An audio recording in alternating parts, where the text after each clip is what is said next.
কবরের জীবনটা আসল জীবন। বিশ্বনবী দোয়া করতেন, আল্লাহুম্মা ইন্না নাউযু বিকা মিন আযাবিল কবর। আল্লাহ, আমি আপনার কাছে কবরের আযাব থেকে পানাহ চাই, কবরের আযাব থেকে বাঁচতে চাই। এই কবরের মধ্যে অনেক ফিতনা হবে, অনেক সুয়াল হবে। কবরে প্রশ্ন আছে না নাই? কথা বলেন। প্রথম প্রশ্ন জিজ্ঞেস করা হবে, মার রব্বুক, তোমার রব কে? বলেন, আমাদের রব কে? ওমা দীনুক, তোমার ধর্ম কি? বিষ্ণুবীর চেহারা দেখিয়ে বলা হবে, তাআরিফু মান হাযা রাজুল, এই লোকটারে চিনো? আমরা কি বলবো?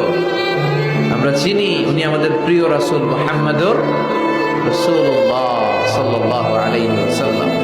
এরপরে জিজ্ঞেস করা হবে, এগুলো কোত্থেকে শিখলা? আমরা বলবো, কোরআন থেকে। ফায়ুফসাহু লাহু কবরুহু ৭০ যিরাআন। সুন্দর সুন্দর উত্তর করতে পারলে আপনার কবরটারে ৭০ হাত লম্বা করে দেওয়া হবে। ইফতাহু লাহু বাবুন ইলাল জান্নাহ, জান্নাতের দিকে একটা দরজা লাগিয়ে